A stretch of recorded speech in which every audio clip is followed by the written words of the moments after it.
So your finally commitment to final approval, the yellow brick road, right? Once the buyer has the commitment, their role is now to complete the conditions on the letter. So usually when they get a commitment letter, there's a few things, there's conditions that they have to meet before they get that actual clearance to close. Some of the items might be, they need to get home insurance. Sometimes people have duplicate names. They have to write an affidavit that it's not them. Look at the conditions. If there is something irregular there or it does not look right to you, explain why, write an explanation letter why you deposited $500,000 cash into your bank account. That could be a problem. So read the conditions on the commitment letters that you are looking at, that your buyer is receiving. That way, you are on the offense instead of on the defense, meaning you can get ahead of the problem as opposed to going backwards and saying, oh my God, I'm going to wait this long. And I didn't know that the buyer deposited $500,000 cash and now the deal is dying. You can get ahead of the game. Okay. In the meantime, the buyer attorney will be ordering the title, reviewing it for any discrepancies, sending it to the seller attorney and the bank to review. If there are any items that need attention, such as other names on the title, liens, violations, old permits, etc., the seller will need to clear those items. Let me mention this, and we'll talk a little bit more about that in a second. But, other names on the title could be like, let's say it was a couple and one of them passed away. There may be, they might need the death certificate. Sometimes there are liens on the house, something like a sidewalk lien. These things could be taken care of. They could also be closed, held with escrow. Certain violations can also be closed with. It all depends. They may need to hire an expediter to get these things done. Also, the buyer attorney will order a land survey, except for co-ops. This verifies the size and extent of the property, and the seller attorney will review all of these items. You, as the agent, follow up that all of these parties are taking care of these items. And if you do not follow up, you lose. It is going to take longer. I once had an attorney, I called her up and I said, hi, my name is Josephine from Remax Edge. I'm following up on this property. She got really rude with me and said, well, we know what we're doing and I don't need you to call. And I said, well, that's awesome. I'm so glad you guys know what you're doing. And I'm glad to be working with someone that's on top of it. But I will be calling you every week because I am on top of my job as well. So I want to make sure everything is moving smoothly. So I'll talk to you next week. It was great speaking with you. Speak to you again. And I spoke to her every week. And I called every week. And guess what? She answered the phone with an attitude, but she gave me my update and I knew what was going on. And that's all that matters. So recap of the mortgage process. Always keep in touch with your buyer to make sure it's moving smoothly. Again, that way, if there are any bumps and bruises, you can be ahead of the game to try and combat those ahead of time as opposed to finding out after. Make sure the buyer's giving the mortgage rep all the documents they need. The buyer paid for the appraisal. The bank ordered the appraisal. Did they get the commitment letter? What are the conditions? Is the buyer getting all the conditions met in a timely fashion? And then finally, clear to close. This is granted once the file is complete and given to the underwriters and they approve it. Now the attorneys can start working on a close for date, time, and place. Special case scenarios, as I mentioned before. So if an appraisal comes in short, if an appraisal comes up short, there are a few options that you can explore. Ask if you may submit new comps and have a loan officer review them to adjust the appraisal amount. That's called appealing an appraisal.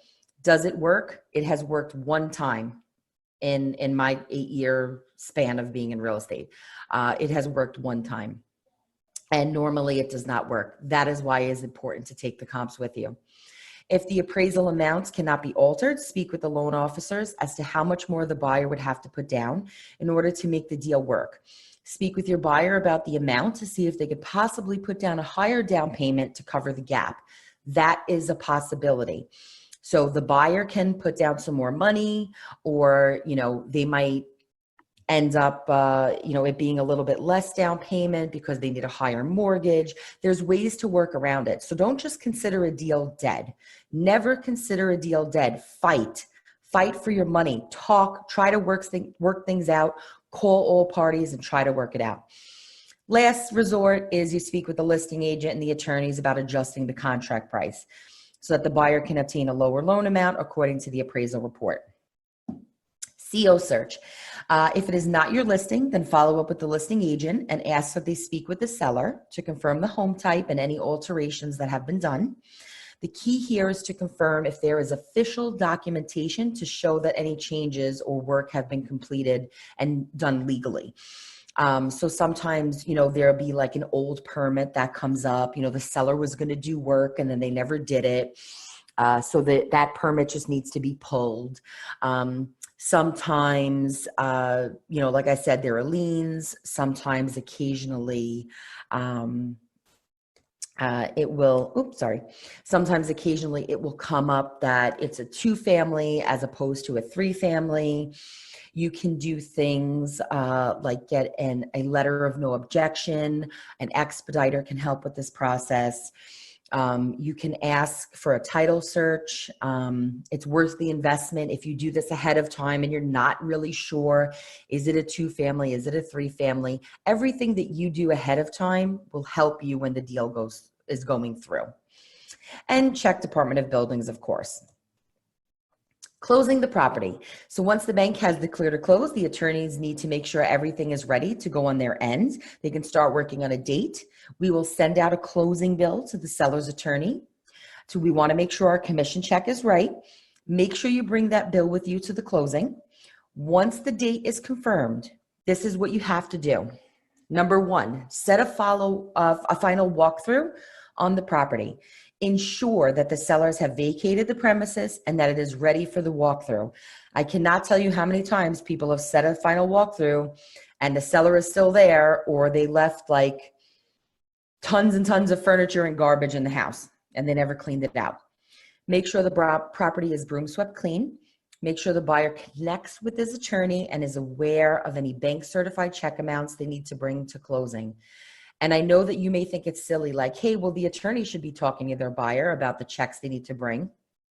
I have also experienced a buyer showing up to closing because the attorney did not reach out to them and say, hey, these are the checks that you need to go to the bank and get and bring to the closing with you. And a 1-hour closing turned into a 4-hour closing, if it even closed, because that could postpone a closing or extend the amount of time. You want to make sure that everything runs smoothly. That is why you are here. And again, if it is your listing, make sure that you speak to the seller and they have completely moved out of the house, broom swept clean, any items that are taken or left, utilities are turned off, with the last day of service being the day of closing. If they call the company and shut off utilities before the property has the final walkthrough and before it's closed, it's going to be a problem, because the buyer is not going to know if it's just not working or if they shut it off. So everything needs to be operational for the final walkthrough. And last but not least, just a reminder, call all parties all the time. And I love this guy. He's on the roller coaster, right? That's you as a real estate agent. You're on the roller coaster at Great Adventure and you're like, what? Can't hear you. There's somebody screaming behind me. What? We have a deal? Beautiful. That is you, right? Call all parties all the time. We do have something, the sale process flow chart. It is available on the agent link page. This is something you can give to your sellers or buyers just to kind of give them an idea of how this process flows. It's a nice little quick overview of how things are going to go.